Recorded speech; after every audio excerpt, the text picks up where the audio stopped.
Il n'y a pas, dans le monde des arts, de personnalité qui se soit imposée avec plus de scandale à ses contemporains que celle de Courbet.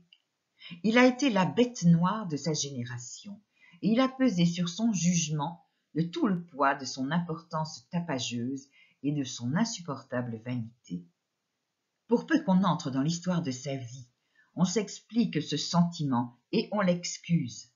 Il a exaspéré le public, il a lassé ses meilleurs amis, il irrita tellement l'opinion que, au mauvais jour de ces dernières années, il paya cher ce malentendu avec elle. On avait fini par prendre pour un être dangereux ce gros hâbleur inoffensif. On le crut sur parole, et après 1870, lorsqu'il se fut sottement mêlé à l'occasion des tristes événements politiques au milieu des révolutionnaires criant et braillant plus fort que les autres, il fut si compromis qu'il ne trouva plus pour le défendre que quelques confrères plus avisés qu'il avait devinés et qui admiraient en lui le peintre. On usa avec lui de cruauté et la fin de ses jours fut singulièrement attristée. Mais ces juges, si sévères fussent-ils, méritent de leur côté quelque indulgence, tant il avait poussé à bout la patience de chacun. Ainsi s'exprimait Léonce Bénédicte au début du XXe siècle dans sa biographie sur Gustave Courbet.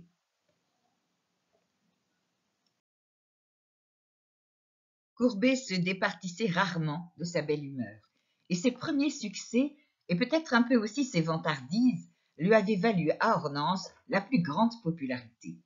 Aussi tout le village, peut-on dire, collabora-t-il à la grande toile de l'enterrement qu'il entreprit à la fin de l'année 1849. Si la scène a un accent incomparable de vérité, c'est un peu parce qu'aucun modèle d'atelier, aucun vêtement de fantaisie n'y apporte leur concours factice. De gauche à droite apparaissent, portant le cercueil, Alphonse Bon, le violoniste Promaillet, Étienne Naudier et le père Crevaux. Ils sont coiffés des larges feutres que le chapelier Alphonse Quénaud louait pour la cérémonie. Sur la prochaine image, le curé, M. Bonnet, suivi du vigneron Collard, en porte-croix, et du sacristain Cauchy, a consenti à donner quelques séances de pause dans ses vêtements sacerdotaux, tout en discutant morale et philosophie avec l'artiste. Sur l'image suivante, derrière le père Cassard, le fossoyeur qui a mis un genou en terre, on voit les deux bedeaux, au nez Rubicon, le vigneron Muselier et le cordonnier Pierre Clément, personnages que leurs robes rouges et leurs toques à côtes ont fait prendre souvent pour des caricatures de magistrats. Derrière eux, il a fallu aussi faire place aux chantres. « On est venu m'avertir, » écrit Courbet, « qu'ils étaient vexés, qu'il n'y avait plus qu'eux de l'église que je n'avais pas tiré. Ils se plaignaient vivement, disant qu'ils ne m'avaient jamais fait de mal et qu'ils ne méritaient pas un affront semblable. » Puis, en bas de l'image, nous voyons, de l'autre côté de la toile, séparés des hommes, suivant la coutume, les femmes en vêtements de deuil. On remarquera le beau groupe des trois sœurs de l'artiste, Juliette et Zélie, entourant Zoé qui sanglote dans son mouchoir. Hélas, les critiques du salon, dont nous allons donner quelques extraits, portèrent un coup inattendu à l'orgueil de ces modèles bénévoles. Le scandale fut grand, raconte Champfleury, le théoricien du réalisme, et malgré les efforts de l'artiste et de ses sœurs, les habitants d'Ornans en voulurent longtemps à Courbet de les avoir offerts en pâture aux moqueries des Parisiens. C'est l'enterrement qui posa avec fracas, au salon de 1850, la question Courbet. L'artiste, écrivait Sabatier-Imbert, s'est fait une place dans l'école française à la manière d'un boulet de canon qui vient se loger dans un mur. Pour la majorité du public et des critiques, ce chef-d'œuvre ne fut d'ailleurs qu'une mystification tapageuse et une lamentable faute de goût. Le sujet, disait-on, ne méritait pas d'être traité à une si grande échelle. Il n'y a pas de perspective, pas de composition, pas de profondeur. Les personnages sont alignés sur le même plan et plaqués les uns contre les autres.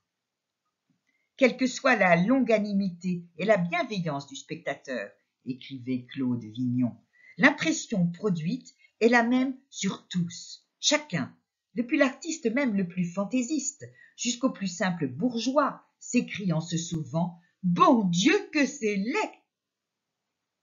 On ne sait pas si l'on doit pleurer ou rire, ajoute Gautier. Il y a des têtes qui rappellent des enseignes de débit de tabac et de ménagerie par l'étrangeté caraïbe du dessin et de la couleur. C'est la glorification de la laideur vulgaire, dit Clément de Rys. C'est à dégoûter d'être enterré, alors non, s'écrie Courtois. C'est une caricature ignoble et impie, déclare Philippe de Chenevière. Le grand Honoré Daumier, qui sut si bien caricaturer ses contemporains, ne manque pas là une occasion de se moquer de Courbet et de son public. Ce monsieur Courbet fait des figures trop vulgaires. Il n'existe pas dans la nature des êtres aussi laids.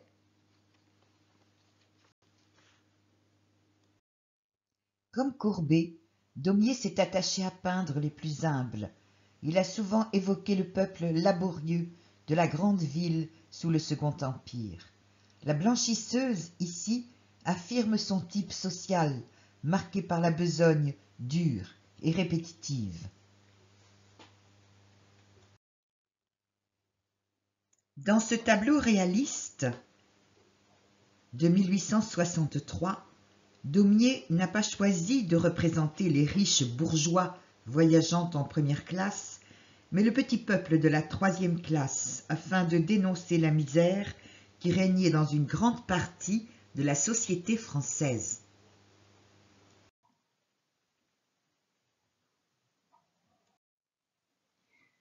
Pourtant, on trouve aussi parmi ceux que déroute l'esthétique de Courbet des critiques que le talent manifeste du peintre oblige à des concessions importantes. Delescluze, par exemple, que révoltent les deux Bedeau, admire profondément les femmes sans pleurs du groupe de droite et conclut, dans cette scène qui pourrait passer pour le résultat d'une impression de daguerréotype malvenu, il y a le naturel brut que l'on obtient toujours en prenant la nature sur le fait. En effet, le daguerréotype, cet ancêtre de la photographie, faisait peur aux partisans de la peinture. Comment la peinture survivrait-elle quand la photo lui aurait enlevé toute signification? Paul Mantz, enfin, admet l'enterrement, à la condition qu'il ne fasse pas école. Il doit rester, dit-il, les colonnes d'Hercule du réalisme. On n'ira plus au-delà, et ce tableau demeurera désormais pour ceux qui viendront comme ces bouées qui, flottant au-dessus des abîmes, conseillent de loin aux frégates perdues de chercher un chemin plus sûr.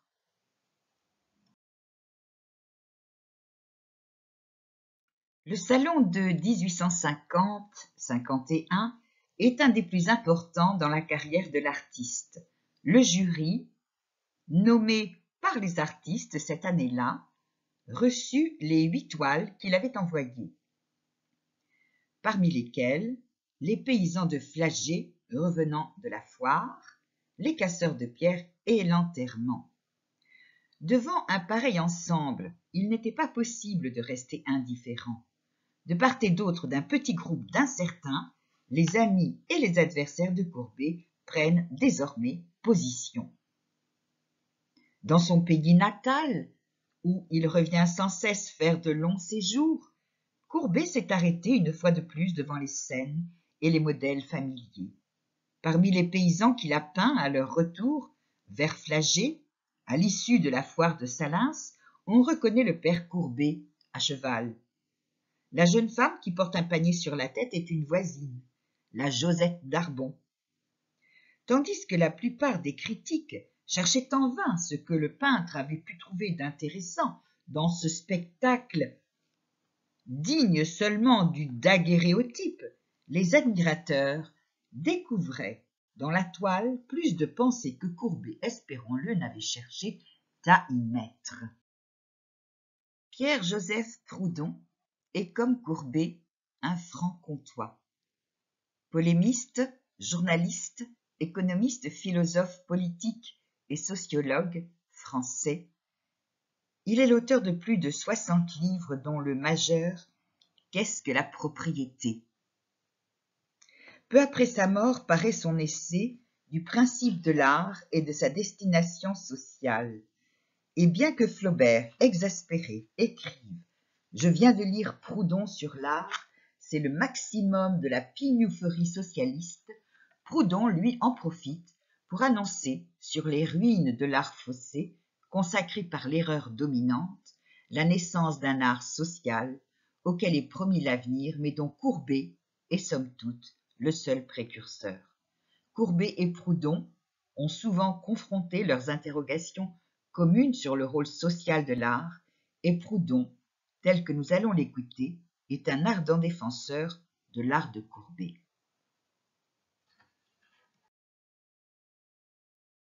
Le salon de 1850-51 est un des plus importants dans la carrière de l'artiste.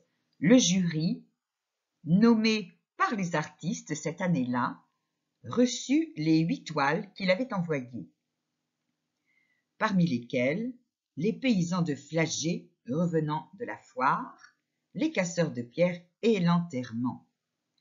Devant un pareil ensemble, il n'était pas possible de rester indifférent. De part et d'autre d'un petit groupe d'incertains, les amis et les adversaires de Courbet prennent désormais position. Dans son pays natal, où il revient sans cesse faire de longs séjours, Courbet s'est arrêté une fois de plus devant les scènes et les modèles familiers. Parmi les paysans qu'il a peints à leur retour vers Flagey, à l'issue de la foire de Salins, on reconnaît le père Courbet à cheval. La jeune femme qui porte un panier sur la tête est une voisine, la Josette d'Arbon. Tandis que la plupart des critiques cherchaient en vain ce que le peintre avait pu trouver d'intéressant dans ce spectacle digne seulement du daguerréotype, les admirateurs découvraient dans la toile plus de pensée que Courbet, espérons-le, n'avait cherché à y mettre. Nous sommes loin ici, dit le philosophe Proudhon, des paysans adonisés de Léopold Robert. Plus loin encore, peut-être, de ces fiers républicains que Van der Helst a représentés. Le salon de 1850-51 est un des plus importants dans la carrière de l'artiste. Le jury, nommé par les artistes cette année-là, reçut les 8 toiles qu'il avait envoyées, parmi lesquelles les paysans de Flagey revenant de la foire, les casseurs de pierre et l'enterrement. Devant un pareil ensemble, il n'était pas possible de rester indifférent. De part et d'autre d'un petit groupe d'incertains, les amis et les adversaires de Courbet prennent désormais position. Dans son pays natal, où il revient sans cesse faire de longs séjours, Courbet s'est arrêté une fois de plus devant les scènes et les modèles familiers. Parmi les paysans qu'il a peints à leur retour vers Flagey, à l'issue de la foire de Salins, on reconnaît le père Courbet à cheval. La jeune femme qui porte un panier sur la tête est une voisine, la Josette d'Arbon. Tandis que la plupart des critiques cherchaient en vain ce que le peintre avait pu trouver d'intéressant dans ce spectacle digne seulement du daguerréotype, les admirateurs découvraient dans la toile plus de pensée que Courbet, espérons-le, n'avait cherché à y mettre. Quand il fit venir dans son atelier d'ornance le père Gagé, le vieux cantonnier, pour le peindre tel qu'il l'avait vu un jour en novembre 1849 sur la route du château de Saint-Denis, Courbet ne se proposait sans doute pas encore de soulever la question sociale, comme il le prétendit plus tard. Mais nous avons compris par sa correspondance que la scène ne l'avait pas frappé seulement par ses qualités pittoresques. Là, dit-il, est un vieillard de 70 ans, courbé sur son travail, la masse en l'air, les chairs hâlées par le soleil, sa tête à l'ombre d'un chapeau de paille. Son pantalon de rude étoffe est tout rapiécé, puis dans ses sabots fêlés, des bas qui furent blancs laissent voir les talons. Ici, c'est un jeune homme à la tête poussiéreuse, au teint bis. La chemise dégoûtante et en lambeaux lui laisse voir les flancs et les bras. Une bretelle en cuir retient les restes d'un pantalon et les souliers de cuir boueux rient tristement de bien des côtés. Le vieillard est à genoux, le jeune homme est derrière lui, portant un panier de pierres cassées, debout. Hélas, dans cet état, c'est ainsi qu'on commence, c'est ainsi qu'on finit. Il est rare, terminait l'artiste, de voir une expression plus complète de la misère. La toile n'en fut que plus dépaysée au salon de 1850-51. Les casseurs de pierres, dit Claude Vignon, peuvent dignement soutenir le parallèle avec les paysans de Flagey pour représenter le plus grossièrement possible ce qu'il y a de plus grossier et de plus immonde, et l'on vient nous dire que c'est là de la vérité et du naturalisme. Nous n'admettons pas ces principes. Pour nous, la vérité ne peut jamais être triviale, et la nature, divin miroir où se reflète la beauté éternelle, s'arrête toujours où commence l'ignoble. Plaçons, en regard de cette condamnation, le commentaire plus clairvoyant de Sabatier-Hunger. Cette peinture a comme une saveur âpre, mais saine, qui doit sembler désagréable à des palais énervés. Cela vous a un goût de pain bis, salé, tout à fait rustique. C'est d'un naturalisme impitoyable, mais qui n'a rien de vulgaire, car dans le choix du sujet comme dans la façon de peindre, il y a de la rusticité, mais rien de bas. Et si les types semblent, à force d'accent, friser parfois la caricature, ils demeurent toujours puissants. Et dans aucun coin de l'œuvre, vous ne verrez la moindre mesquinerie. Ces haillons ont beaucoup d'ampleur.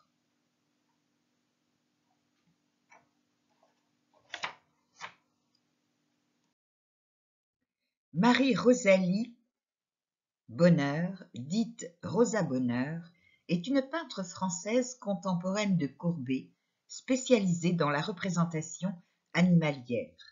La gloire qu'elle connaît de son vivant faiblit rapidement après sa mort, en faisant d'elle bientôt une peintre surannée. À partir de 1980, les biographes l'associent au début du féminisme en raison de la vie très libre qu'elle a menée. Théophile Gautier avait dit d'elle « Nous avons toujours professé une sincère estime pour le talent de mademoiselle Rosa Bonheur. Avec elle, il n'y a pas besoin de galanterie. Elle fait de l'art sérieusement et on peut la traiter en homme. La peinture n'est pas pour elle une variété de broderie aux petits points. » Il faut dire que le travail de Rosa Bonheur auprès des chevaux lui avait permis d'obtenir une autorisation de travestissement. Avec son immense tableau, le marché aux chevaux, 2,50 m sur 5 mètres, présenté au salon de 1853, Rosa Bonheur obtient une immense notoriété. C'est devant cette toile qu'on venait de faire admettre avec peine à l'impératrice qui se promenait au bras de Napoléon III, son époux, avant l'ouverture de l'exposition, que les percherons de Rosa Bonheur ne pouvaient avoir l'élégance des coursiers andalous, quand, un peu plus loin, surgit devant eux la baigneuse de Courbet. Napoléon III effleura la toile d'un coup de cravache dans un geste de mépris. Quant à Eugénie, elle demanda s'il s'agissait là, maintenant, de la percheronne. La baigneuse fit scandale. L'artiste avait eu beau voiler d'un linge sur le conseil de ses amis les formes débordantes du personnage principal, on déclara la décence blessée autant que le goût par cette figure si peu académique. Cependant, Champfleury, Proudhon et les amis de Courbet ne furent pas seuls à proclamer le talent de l'auteur.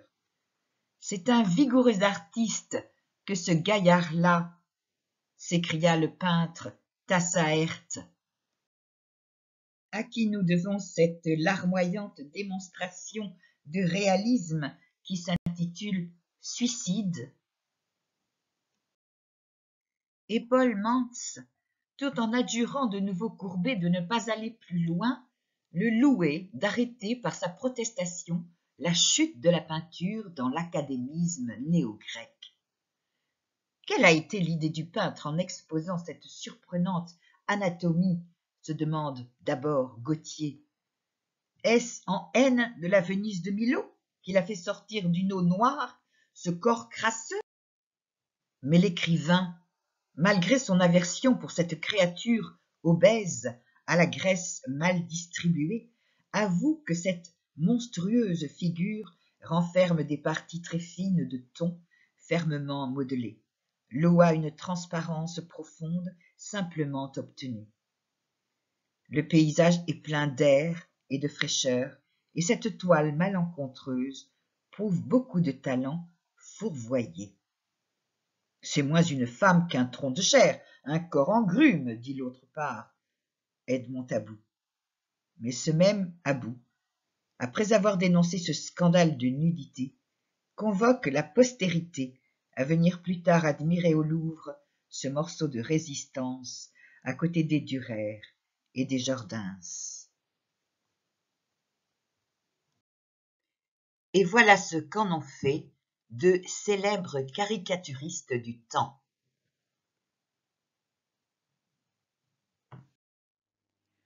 La terrible Savoyarde par Courbet.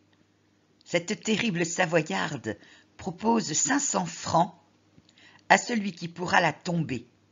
On offre de parier qu'elle tombera monsieur Courbet, dit le rempart d'Ornans, le même dont les épaules n'ont jamais touché terre. Nos éloges sont dus à cette suave composition. La femme Courbet, amie de la terrible Savoyarde, est aussi un chef-d'œuvre et nous paraît résumer les tendances poétiques de l'auteur. Bertal.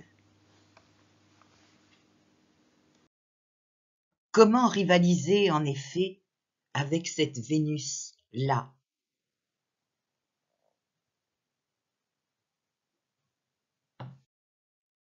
Mais qui sont ces critiques qui se déchaînent ainsi sur la peinture de Courbet et autres jeunes peintres audacieux, et que Gabriel von Max voit comme une horde de singes ricanant?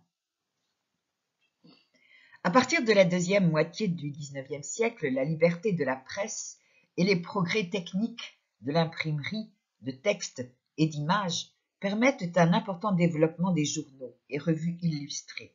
Le développement de l'industrie entraîne une augmentation de la richesse nationale qui profite à plus grand nombre de personnes, dont certaines souhaitent asseoir leur nouveau statut par l'acquisition d'œuvres d'art et recherchent de l'information pour se forger une opinion. Au début du XIXe siècle, ce sont surtout les écrivains qui se font de l'argent de poche en publiant leurs commentaires, comme par exemple Théophile Gautier.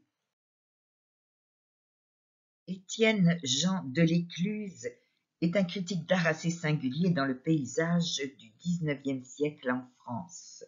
Il suit l'enseignement de l'atelier le plus couru d'Europe, celui de Jacques-Louis David. Comptant parmi ses élèves favoris, il embrasse une carrière de peintre d'histoire sous l'Empire, puis se tourne vers l'écriture. De l'école davidienne, il retiendra des idées fondamentales qu'il s'appropriera pour les mettre au service de son futur auditoire en tant que critique d'art. Ancien exposant du salon, il est conscient des enjeux de ce type de manifestation et du rôle de plus en plus affirmé de la presse qui constitue alors une autorité dans la diffusion des idées et des images.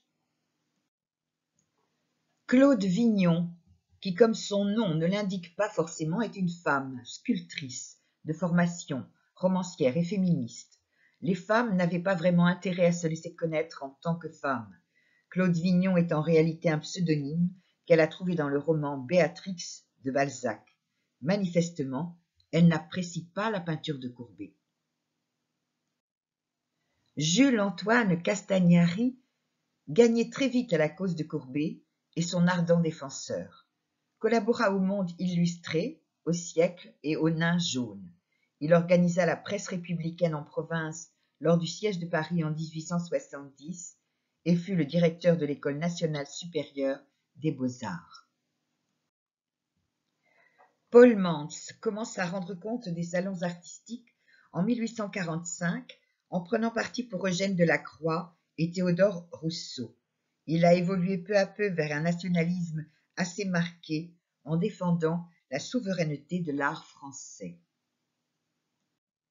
Jules Pierre Théophile Gautier, né à Tarbes, auteur bien connu du Capitaine Fracasse. Dans sa célèbre préface à Mademoiselle de Maupin, il devient le défenseur de l'art pour l'art. Autant dire qu'il ne partage pas les théories réalistes de Gustave Courbet. Sabatier-Unger, lui, mécène de Courbet, en vient à défendre une critique bienveillante, où le cœur se trouve uni à toutes les facultés intellectuelles. Cette démarche se révèle le contrepoint d'une critique française limitée à l'esprit, qui se montre bien souvent une tyrannie, une vengeance, presque toujours une guerre.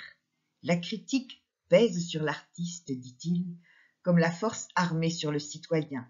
Elle est la police tracassière du monde de l'art, et de juge, parfois, le critique se transforme en bourreau. Courbet est un des sujets favoris de Courbet. On le lui a assez souvent reproché, oubliant peut-être qu'un artiste trouve difficilement un modèle aussi commode et mieux connu que lui-même.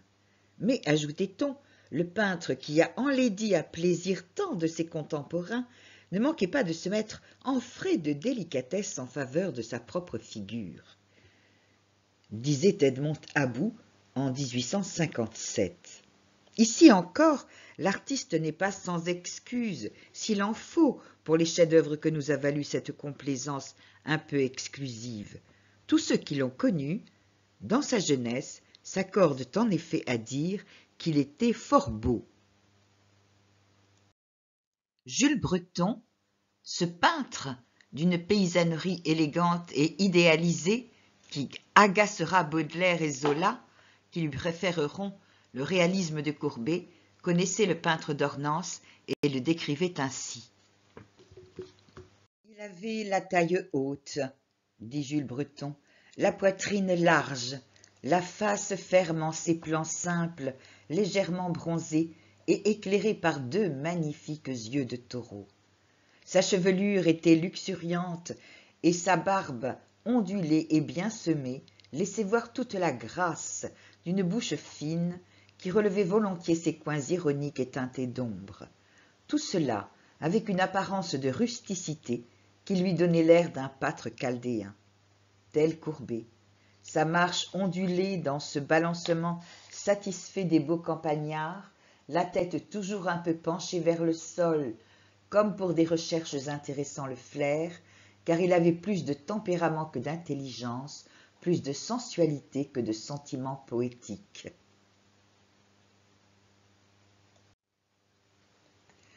C'est ce portrait de l'artiste par lui-même, le Courbet au chien noir, peint en 1842, qui lui vaut la première consécration officielle. Courbet, alors âgé de 23 ans, s'est représenté dans un paysage de sa province, à l'entrée de la grotte du Plaisir-Fontaine, en compagnie d'un bel épagnol, cadeau d'un de ses amis et qui faisait, dit-il dans une de ses lettres, l'admiration de chacun. Le portrait fut admis par le jury du salon de 1844 et malgré l'échec d'une autre toile, ce fut l'occasion d'une grande joie pour l'artiste qui travaillait depuis 4 ans à Paris sans maître, à sa guise, à la grande inquiétude des siens. « Je suis enfin reçu à l'exposition, leur écrivit-il aussitôt, ce qui me fait le plus grand plaisir. Ils m'ont fait l'honneur de me donner une fort belle place à l'exposition. » Et il explique ailleurs que si son tableau eût été plus grand, il aurait certainement obtenu une médaille. C'eût été un début magnifique.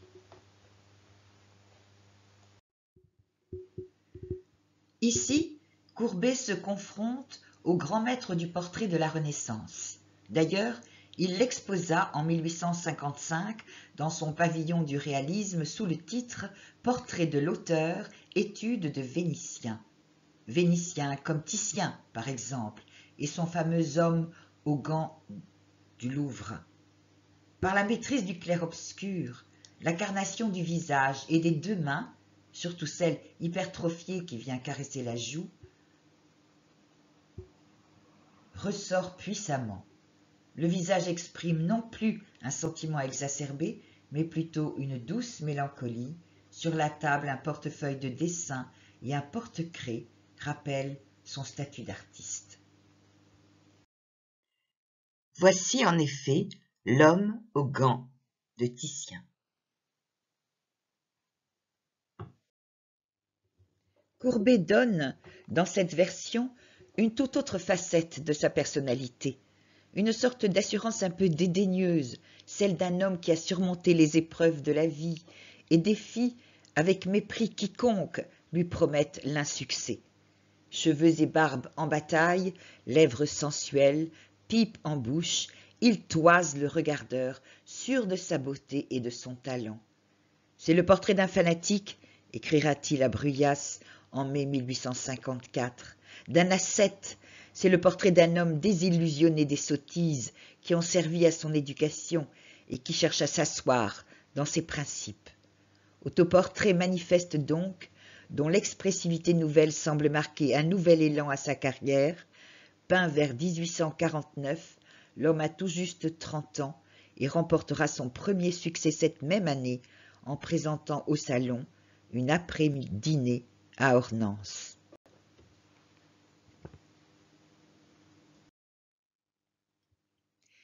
Les cheveux toujours longs et au vent, la barbichette légère, le peintre nous montre ce profil dont il était si fier. Il tient dans la main, comme pour une valse, une danse nouvelle à l'époque, la main d'une jeune femme qui, le sourire mélancolique, se laisse entraîner par l'amour. C'est probablement le tableau le plus romantique, sinon poétique, du peintre d'Ornans, datant d'une époque où il se faisait encore des illusions sur le bonheur du sentiment amoureux. Qui est cette jeune fille? Elle n'a pas été identifiée formellement, peut-être Virginie Binet, l'amante avec laquelle Courbet partagea le plus long temps de sa vie, qui lui donnera un enfant en 1847, qu'il ne reconnaîtra pas, mais qui le quittera en 1852, une rupture dont le peintre fut très affecté. Datant de ces mêmes années de doute et de difficulté à percer, 1844-45, cet autoportrait est des plus originaux. Le cadrage resserré sur le visage, cette expression de désespoir, sinon de folie, renforcée par le déploiement des avant-bras, jetant les mains autour d'un crâne qui ne maîtrise plus ses émotions, tout, dans cette composition, cherche à exprimer le paroxysme de l'émotion. Est-ce une simple tête d'expression, où le peintre s'exerce à trouver le ton juste de l'expressivité, ou le témoignage d'un désespoir qui chevillait réellement le peintre suite à une déception sentimentale? Difficile à trancher. Ce que l'on sait, c'est que l'artiste ne se sépara jamais de sa toile, refusant même de la vendre, ce qui témoigne d'un attachement particulier à l'œuvre. Difficile de dater cet autoportrait de Courbet. Le visage semble plus mûr, il est surtout marqué par la douleur. Cheveux et barbe ne sont plus soignés. L'homme, assis dans la nature, le dos contre un arbre, semble attendre la mort. Il porte sur la chemise blanche une tache de sang au niveau du cœur. À ses côtés, une épée laisse à penser qu'il ait pu être blessé à la suite d'un duel.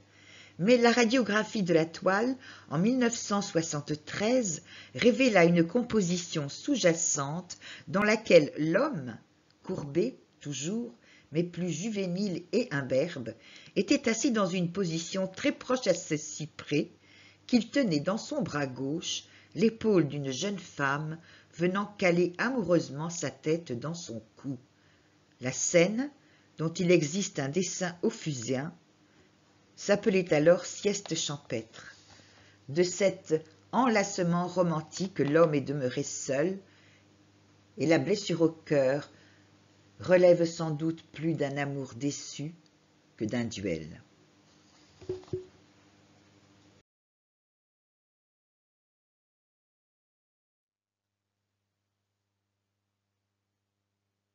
Voici la scène champêtre.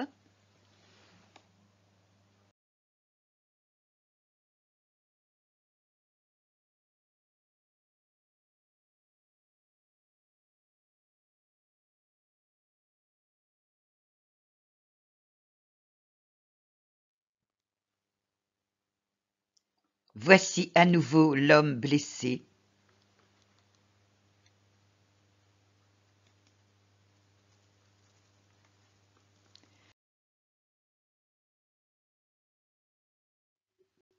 On voit bien comment les deux images se superposent.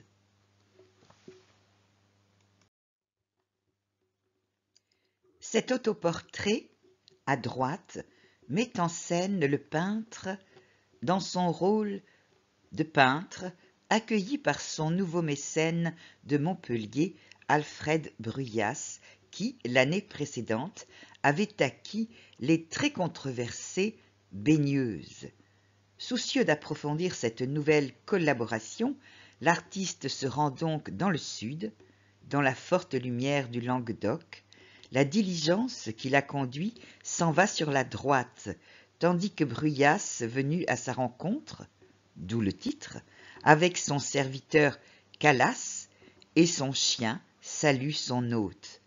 L'attitude un rien suffisante du peintre, devant son mécène, bien campé, menton haut, a fait gloser la critique, qui voyait encourber le comble de l'orgueil artistique, rebaptisant sarcastiquement le tableau en « La fortune s'inclinant devant le génie ».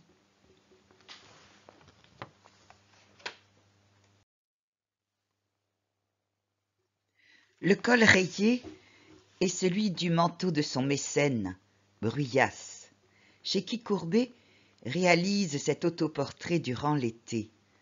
Beaucoup plus sobre d'expression que dans La Rencontre, le visage du peintre fait état d'une volonté de rompre avec l'esthétique passée, pour adopter une posture beaucoup moins tourmentée d'artiste absorbé par son travail. C'est d'ailleurs exactement dans cette pose qu'il se représentera en train de peindre au centre de son immense atelier du peintre qu'il commencera en fin d'année. Le fait d'emprunter le col rayé de son hôte est peut-être une façon de matérialiser ce qu'ils appelaient ensemble la solution, celle d'un art qui, par son principe de vérité, élèverait l'âme vers le bien et le progrès. Cet autoportrait, ou plutôt celui qui en découle de l'atelier, clôt cet exercice style de jeunesse.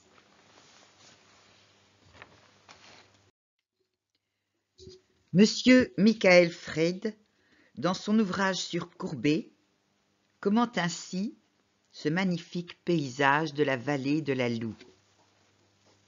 Le tableau a été peint dans les mêmes années, vers 1848-50, que les grandes œuvres qui ont fait connaître Courbet.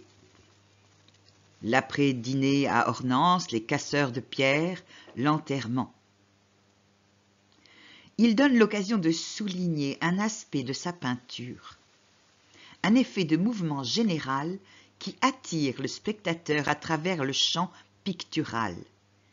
Ici, le cadre magnifique nous invite à observer la falaise massive, puis la chaîne de collines qui progresse vers l'horizon, puis le ruban de la Loue qui finit par échapper à notre champ de vision, puis le minuscule village dans lequel on pourrait reconnaître, si on l'agrandissait, le cimetière où prend place l'enterrement, sans parler du ciel qui tente à absorber le regard.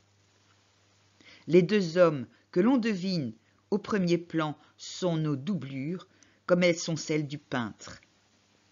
ne pouvant nous restreindre à un seul point de vue, nous procédons par un mouvement lent, serpentin, durable, à travers l'espace du tableau.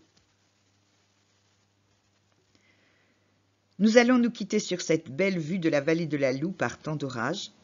Si vous avez des commentaires, des appréciations, des critiques, n'hésitez pas à m'en faire part, je vous laisse mon courriel. Nous n'en avons pas fini avec Courbet. Nous nous retrouverons la prochaine fois pour continuer à en parler. À bientôt.